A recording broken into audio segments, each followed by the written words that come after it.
Well, when is the last time that you were faced with a decision that you just felt stuck by? It's been a long time, but I still remember, probably the only thing that I remember about taking the SAT, that college entrance exam, was facing one of those multiple choice questions that I just couldn't get through. You know what I mean?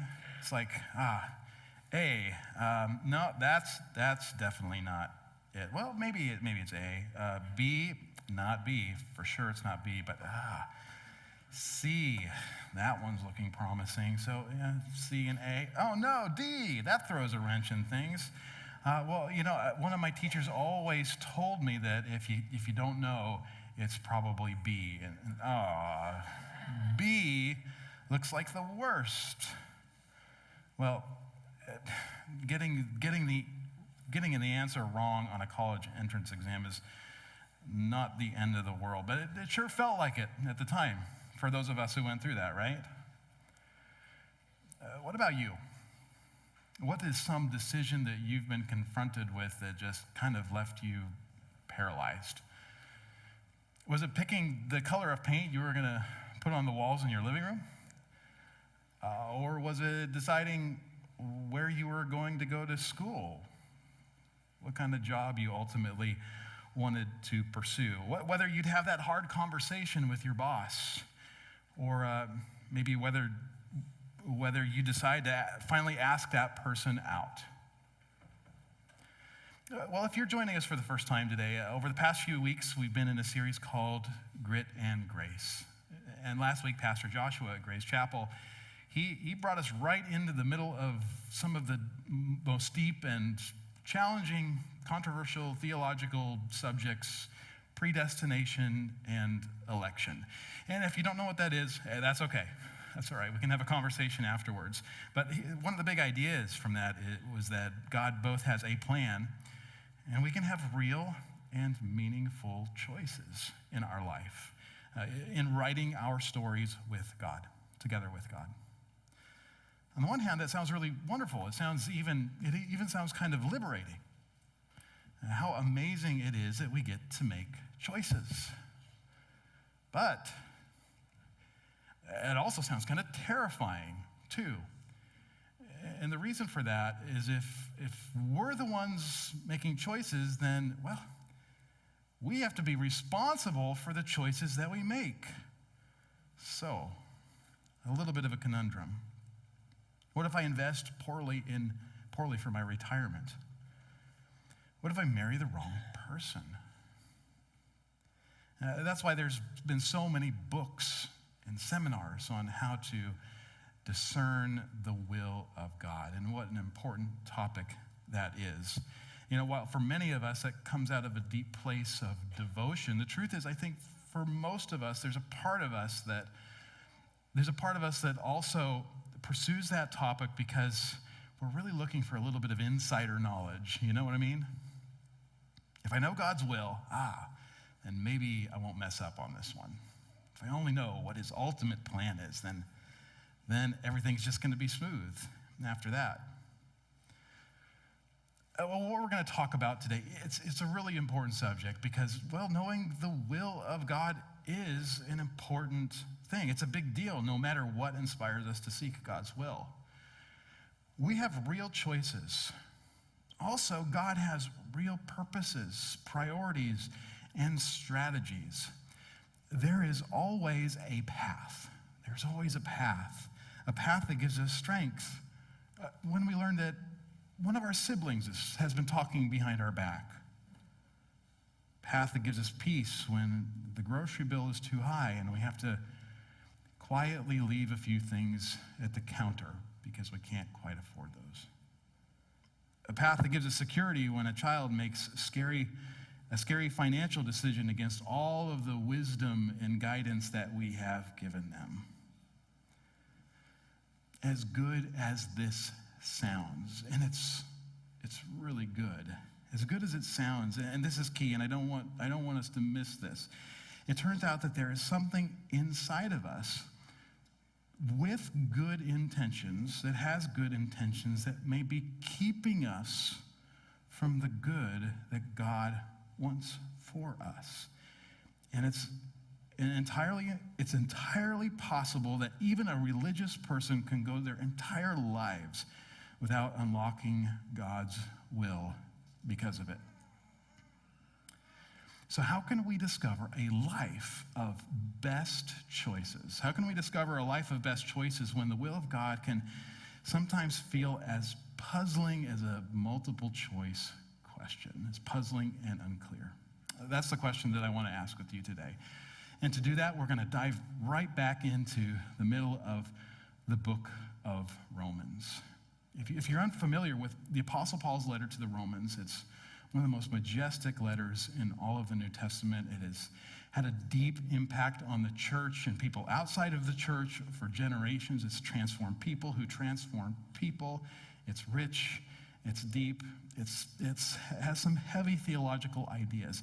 It was also a letter that was written to real people with real struggles. Real people with real struggles. When we kicked off the series, I made a claim about, and we'll come back to that, Joe, in just a second.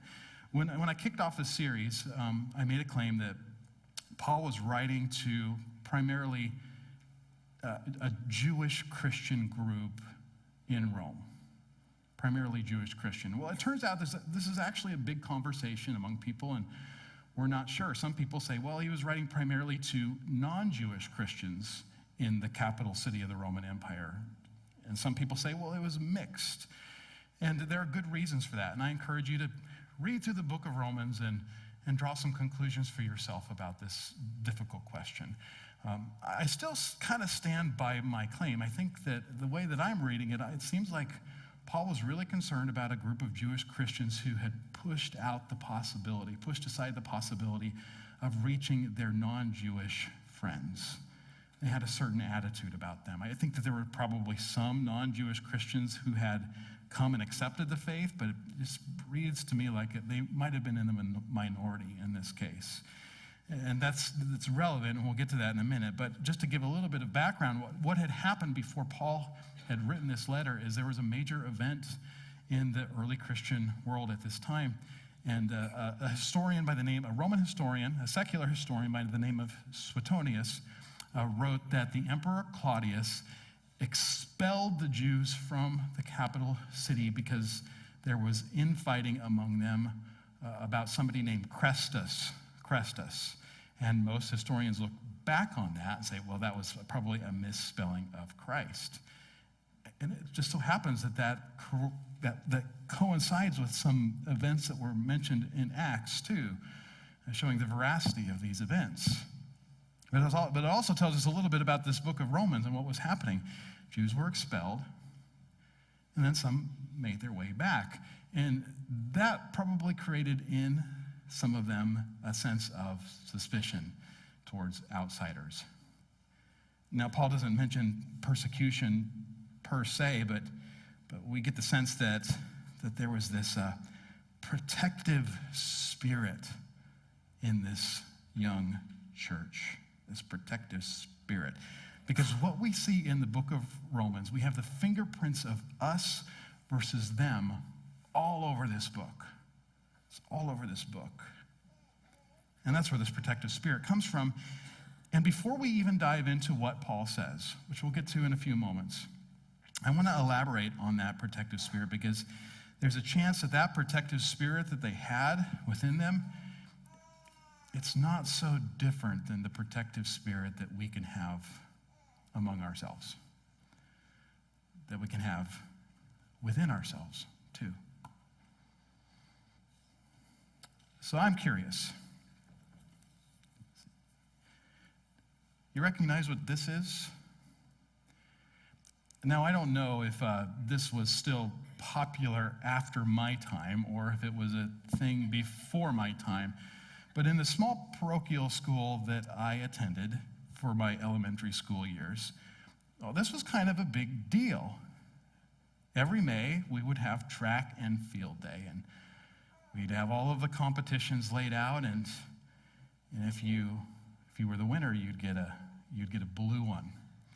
If you came in second place, you'd get a red. That's nice. Or if you came in third, you get white, which, everybody probably had a few of these, but nobody really loved the whites. I was in a really small class in elementary school. I mentioned it was a parochial school, a class of 5 boys. I was the least athletic boy there. So all that to say, track and field day wasn't my best day. I think I got a couple of these, but it wasn't that exciting. But there was one big day, and I think it was in 6th grade, where I landed myself one of these guys. Now, we'll keep this between us, but it was for a novelty event called the shoe kick.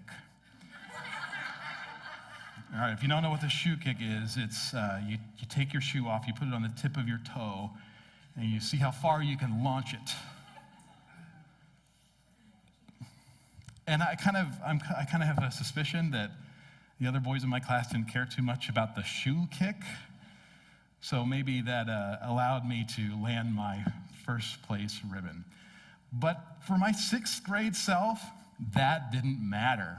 I had this blue ribbon, and I'm sure somewhere in my room it was posted where everybody could see it. And since then, I don't know what happened to it, but just even talking about it kind of gets me excited. Like maybe I should put this up in my office so that people can come in. Oh, first place ribbon. Tell me about that. Yeah, I would love to tell you about that. Grandkids, when I was your age, let me tell you about a time in 6th grade when I won first place. What do you think? It's funny how we kind of think about some of these things, how we invest importance in these things, especially growing up. If you were teased, or even if you just perceived yourself to be someone who was teased, these ribbons, they were important reminders of our own importance, of our own value amidst a flood of voices that seem to sometimes say otherwise. In our life groups, we've been reading a book from Sarah Westfall called The Way of Belonging. And in the first chapter, she recounts a story of when in elementary school, her sense of belonging came crashing down. And it was a simple encounter with a friend who called her fat. And that was a defining moment for her. Chances are you've probably had some of those too. You have had at least one of those in your background. One of those, oh, you're poor, or you're dirty rich, or you're fat, you're too skinny, you're a bookworm, you're a nerd, you're a jock, you're dumb, you're too much of this, you're too little of that. What we so often do is really a very natural response to those. We build what I want to call palaces in our minds, mind palaces. I'll call them value palaces, where we can go to where we can draw from for a sense of security and self-worth when we're going out into the world and we encounter these things that people say about us or that we think people might be saying to us, which is a total valid experience for anybody going through that. Again, these value palaces of self-worth. They're only exacerbated, they only increase when we see all the advertising or what our peers say or sometimes what our parents say, perhaps even unintentionally say. All these things could suggest that maybe we don't measure up. And maybe your value palace growing up wasn't a blue ribbon. Maybe you wish you had the shoe kick when you were a kid. Maybe it was something else.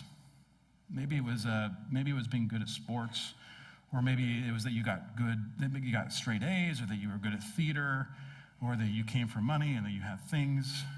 Could have been any one of those things. What was your value palace growing up? When you felt threatened or when you felt like you were being undervalued, where in your mind would you go to kind of shore up your self-worth and your security? What was that place of comfort? And when the blue on the ribbon started to fade and you lost the things like this, what did it transfer to in adulthood?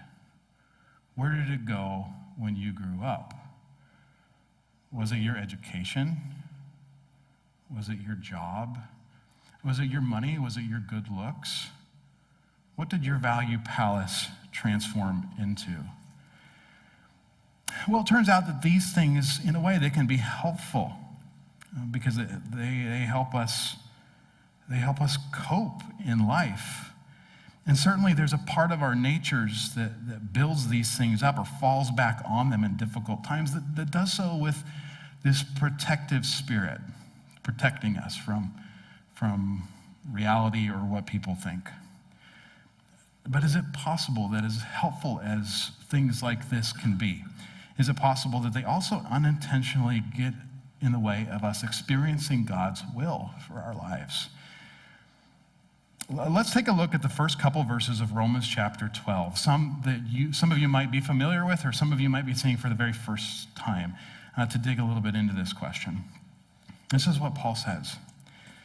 Therefore, I urge you, brothers and sisters, in view of God's mercy, to offer your bodies as a living sacrifice, holy and pleasing to God. This is your true and proper worship. Do not conform to the pattern of this world, but be transformed by the renewing of your mind. Then you will be able to test and approve what God's will is, his good, pleasing, and perfect will. Offer your bodies. Be transformed. Those are big asks. But there's actually a lot going on here. So I just want us to slow down and take this a step at a time. Paul starts out with the simple word, therefore. And he uses therefore a lot in this book and in his other letters. And he does that to bring one of his many arguments to a conclusion. He's saying, okay, this all sums up with this. But this is a particularly weighty, therefore, because in a way, he's bringing his entire letter to a conclusion, a climax. He's saying, okay, now that we've covered the nuts and the bolts, this is what I want us to do with this, or this is the way that I want us to think about this subject. Therefore, well, what are those nuts and bolts? We could spend the next half an hour discussing and summarizing all of what has been covered in Romans, but Paul does it rather succinctly in 5 simple words. In view of God's mercy.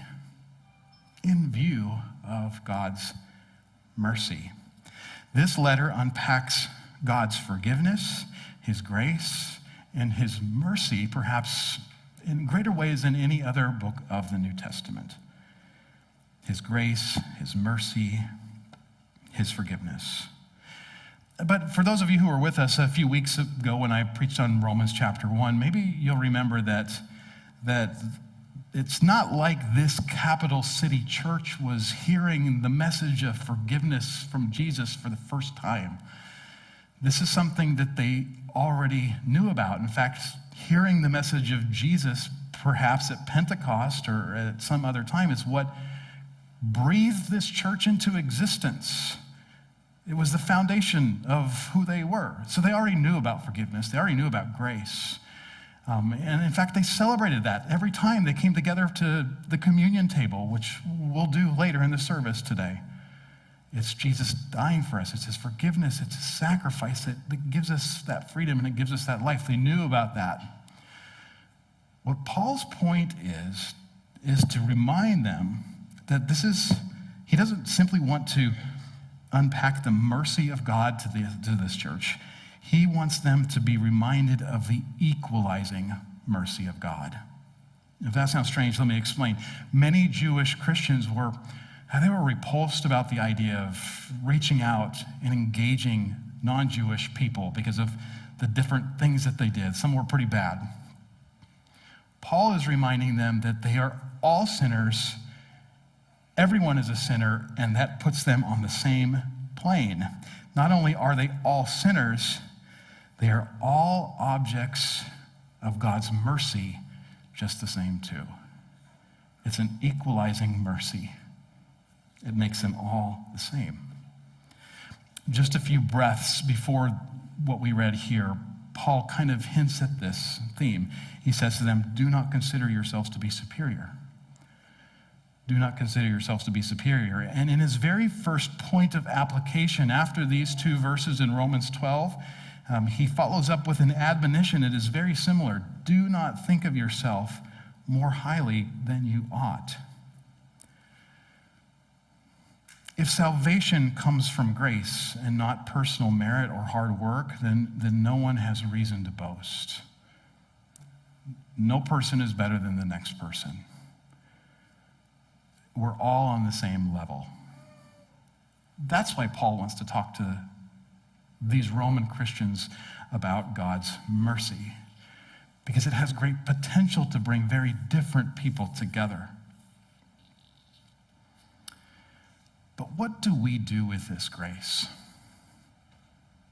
Paul leaves no question. He says, give yourself to God like ancient people offered sacrifices to him. What a bold image. When ancient Israelites brought an animal to be sacrificed before God, they brought the whole thing. They couldn't keep part of it for themselves. That's what Paul is saying when he's saying, offer your bodies. The body is a stand-in for the whole self. The only proper response to God's unmatched mercy and unconditional love is to offer the whole thing. Your body, your heart, your soul, your spirit, your value palaces. But there's an important difference here, isn't there? This is not a dead sacrifice. This is a sacrifice that doesn't go to die. It goes to live. In the ancient world, the Israelites brought the very best of what they owned as a representation of their devotion to God, a part of their wealth, an animal, whatever that was. But in this new relationship with God, in the arrival of Jesus Christ, people bring even more. They bring their whole selves to the offering table as an act of devotion to Jesus. Every part of them puts God first. Friends, the grace that we can experience through Jesus invites us to build a new value palace by giving it all to God. And I just want to stop here because that can sound really difficult at times. It's one thing to sacrifice and to be sacrificial. It's another thing to sacrifice ourselves. That's another thing altogether. At key moments, we build up these value places. And when we are confronted by something difficult, we go back to them for comfort and security. And sometimes, even when we're not confronted by something difficult, we go to them for comfort and security. My employer doesn't appreciate my work. Wait till they see what things are like when I leave. Church leaders never ask me to lead a group. Don't they know how smart I am and how much experience I have? My friends are always asking me to do the heavy lifting. Don't they know that I have more to offer? If we could only just put God first on the surface. Just give up part of our income, attend church, go to a group, serve on occasion. If we could only just do that on the surface, that would feel a lot easier.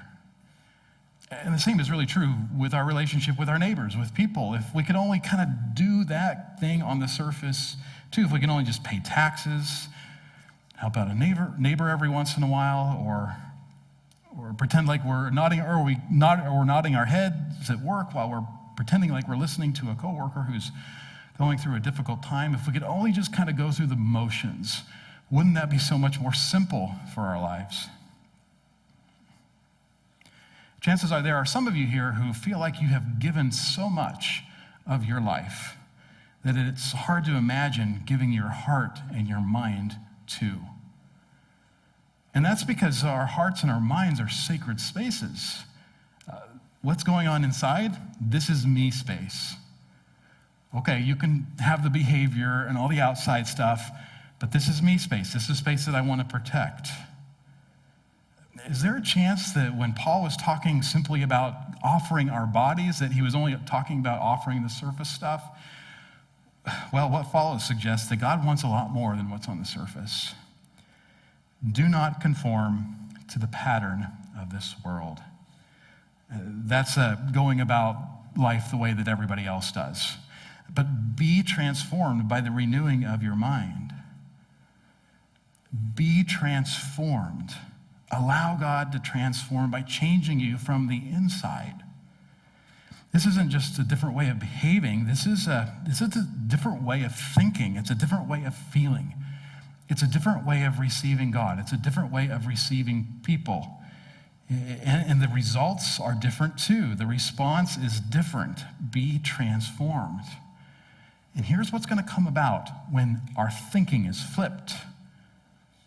Then you will know the will of God. Then you will know what God's will is, which is everything that's good, everything that's perfect, and everything that is truly pleasing in this world. You see, God's will is not so much where you invest or where you're going to go to school or how you spend your day. It can sometimes be that. It can sometimes be that. And his wisdom can certainly impact those decisions. Don't get me wrong. But you can do God's will whether you pursue nursing school or whether you pursue flight school. You can do God's will whether you date this somebody or you date that somebody. Whether you make a big move out of state or you never leave the place where you grew up. God's will is how we exist in the middle of those choices. How we exist in the middle of those choices. Not simply how we behave, but how we exist. It's truly living out love for God and others that pushes them to first and second place from within. It's carefully taking those value palaces and that we have constructed and offering them to God, where he will meet us with his tender care. It's reordering our priorities and our desires, the desires of our heart to experience what is good and perfect and pleasing in this world to levels that we have never experienced before. It's not just the first place. It's not the first place ribbon. It's not the second place ribbon. It's the third place ribbon he invites us to pursue. God's will is not a choice as much as God's will is not as much a choice as it is a mindset. God's good and perfect will is chasing third. So if God's will is really good and it's really perfect and it's really pleasing for us and it can be lived out in a variety of ways and circumstances, what can we do to get just a little bit closer to that? A little bit closer. Three things came to mind when I was processing that. But first, we should probably spend some time identifying our value palaces. Those things in our life, those places in our mind, in our hearts that you go to for comfort where you have the first place. Where you have the first place. You know what one of the best ways to identify some of those value palaces in your life are? It's to look at those areas where you feel a little bit threatened. It's to ask yourself, where do I go inside of myself when I'm insulted?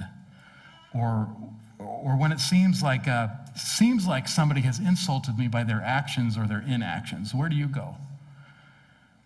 Or what do you say in those inside of yourself, in those imaginary conversations you have with a coworker or a family member or an acquaintance that has seemed to bring about some injury to you? Where do you go?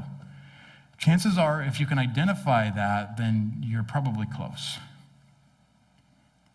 Second, once we've identified our value paralysis, once we have identified them, invoke God's care. Invoke his care. God doesn't come to shame us for having a protective self.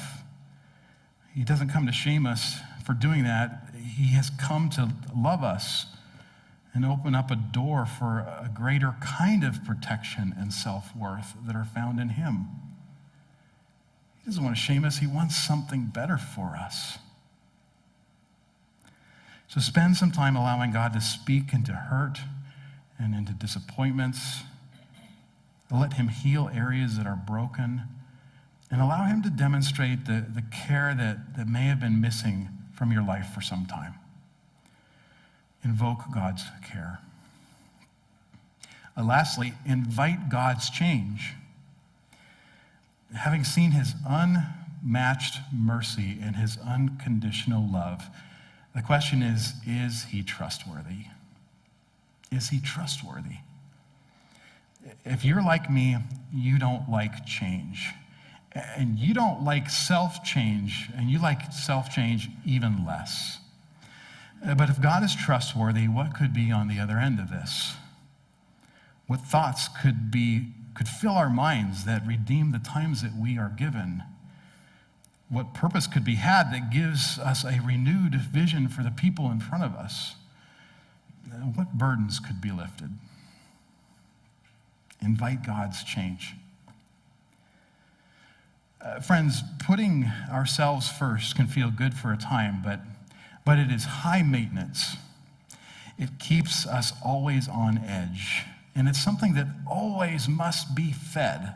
Number 3.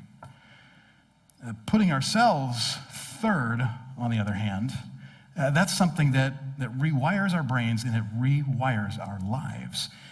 And as possible as that can seem to us, God can do it. God not only can do it, he promises to do it, and God can start that journey now.